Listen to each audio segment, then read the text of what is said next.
Saudara terkasih, berjumpa kembali dengan satu ayat sehari. Ayat hari ini diambil dari Injil Lukas bab 1 ayat 57. Kemudian genaplah bulannya bagi Elisabet untuk bersalin, dan ia pun melahirkan seorang anak laki-laki. Hari ini adalah hari kelahiran Yohanes Pembaptis. Yohanes Pembaptis sejak sebelum lahir adalah istimewa. Ia diutus sejak dalam rahim ibunya Elisabet. Dan Elisabet memberi nama Yohanes.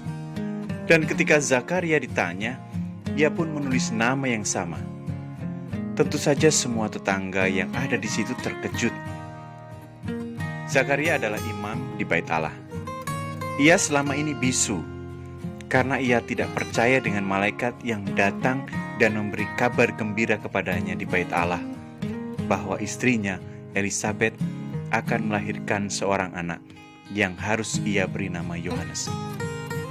Disinilah mukjizat pertama yang terjadi. Zakaria tidak bisa berbicara dan tidak bisa memuji Allah.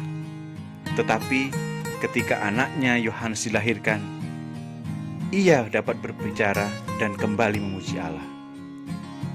Mukjizat yang kedua, bagaimana mungkin Elisabet bisa tahu nama anak itu persis seperti yang ditulis Zakaria? Bukankah selama ini Zakaria bisu dan tidak bisa berkata-kata? Ini sesuatu yang luar biasa. Dan mereka semua yang ada saat itu bertanya satu sama lain, akan menjadi apa anak ini nanti? Saudara terkasih, campur tangan Allah pada diri Elisabet dan suaminya Zakaria memang dimulai sejak awal. Allah memilih Elisabet dan Zakaria untuk menjadi orang tua Yohanes. Dan selanjutnya kita tahu, peran Yohanes sangatlah besar. Ia adalah orang yang berseru-seru di padang gurun. Dia pula lah yang membaptis Yesus.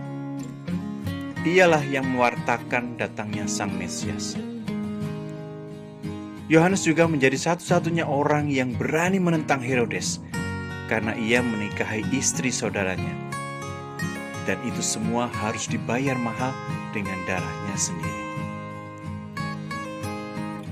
Yohanes Pembaptis adalah nabi terakhir sekaligus pertama dalam Perjanjian Baru. Ia membuka jalan, dan sekarang kita diminta Yohanes Pembaptis yang ada di masa kini, membuka jalan agar semakin banyak orang mengenal Yesus.